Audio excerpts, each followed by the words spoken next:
Crazy. Yeah Chandu. Okay, నమస్కారం అండి. ఫైనల్గా ఇది మా సెకండ్ ఫిల్మ్.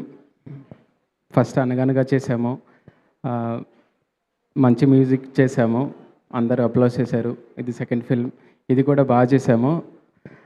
ఫెబ్ 6th రోజు స్క్రీన్స్ మీద చూస్తారు. మంచి విజువల్స్, మంచి కంటెంట్, ప్రశాంతమైన మ్యూజిక్. డెఫినెట్గా మీకు ఒక ట్రిప్కి వెళ్ళొచ్చిన ఫీలింగ్ ఉంటుంది. That's for sure. అండ్ ఈ సినిమా అయిపోయిన తర్వాత ఒక ఒక స్మైల్తో బయటకు వస్తారు.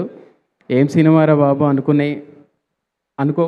అసలు అలాంటి మీకు థాట్ రాదు. జస్ట్ ఒక స్మైల్తో బయటకు వస్తారు హ్యాపీగా. మీలో ఉన్న కూడా చాలామంది మారుతారు, అంటే ఇన్సెక్యూరిటీస్ తీసుకుని బయటకు వస్తారని అనుకుంటున్నాను. సో ఫస్ట్ ఆఫ్ ఆల్ మా ప్రొడ్యూసర్ గారు, sir thank you so much sir. ఇప్పుడు ఉన్న టీం అందరూ బిలో 30 ఉంటారు డెఫినెట్గా. సో వీళ్ళందరినీ ఒక ఫాదర్ లాగా ఆయన వెనకాలండి అలా పుష్ చేస్తూ, ఏం కాదు మీరు చేయండి, నేను చూసుకుంటాను, ఏదైనా మనం చేయగలం అనుకుని బౌండరీస్ అన్నీ దాటుకుంటూ చివరికి ఈ స్టేజ్ దాకా తీసుకొచ్చి రేపు ఫెబ్ 6న మీకోసం పెడుతున్నారు. So Vamsi sir, thank you so much sir. And first of all very grateful that నేను అనగనగా సినిమా రిలీజ్ అయిన తర్వాత అనగనగా సక్సెస్ ఈవెంట్లో ఒక మాట అన్నాను.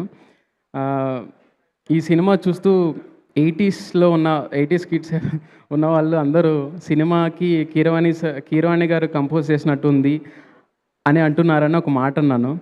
కట్ చేస్తే ఈ ఈవెంట్లో కీరవాణి సార్ మమ్మల్ని బ్లెస్సింగ్ చేస్తూ ఉన్నారు. Sir thank you so much sir. And Niharika ma'am, thank you so much sir. Devarakonda sir, thank you so much sir. Vedavamsi అన్న, thank you so much.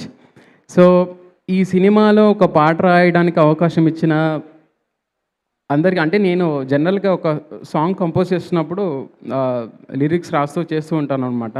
So ఎవరికన్నా పైలట్ ట్యూన్స్ ఇచ్చినప్పుడు కూడా అదే ఇస్తాను. సో అలాగే వినయ్కి సిచ్యువేషన్ చెప్పిన వెంటనే అలా ఇచ్చిన వెంటనే లిరిక్స్ బాగున్నాయి, ఇదే ఉంచేద్దాము అని చెప్పాడు. జస్ట్ ఒక 1 word మార్చాడు, జాయిగా కథలు అనేది. So that's a beautiful word actually.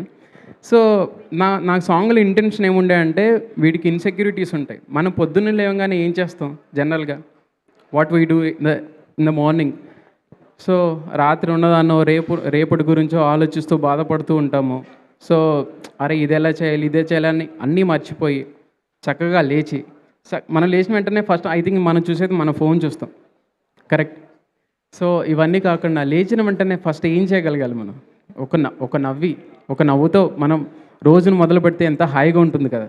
So అదే ఉద్దేశంతోనే ఒక నవ్వుతో మొదలు పెడదాం రోజుని, ఆ బాధలో మర్చేద్దాం హాయిని అనుకుని రాసిన తర్వాత ఇలాంటి పాటలు, ఇలాంటి పదాలు ఎవరు చెప్తే బాగుంటుంది అని డిస్కస్ చేసినప్పుడు ఇంకెలా చెప్పాలి, ఎవరు పాడారు అంటే ఒక రాజు వచ్చి రాజ్యంలో, వీళ్ళు చెప్పడానికి నాకు ఫ్రేమింగ్ రావట్లేదు, బట్ నా ఇంటెన్షన్ అర్థమైంది అనుకుంటా. ఎవరు చెప్పాలో వాళ్ళు చెప్పారు అనేది నా intention. Sir thank you so much sir, thank you so much. Feb 6 రోజు మీరు చూస్తారు ఒక మంచి సినిమా, మంచి మ్యూజిక్ ఖచ్చితంగా చూస్తారు డెఫినెట్గా. Thank you so much. Now I'm inviting my I'm very sorry, I forgot to mention some people.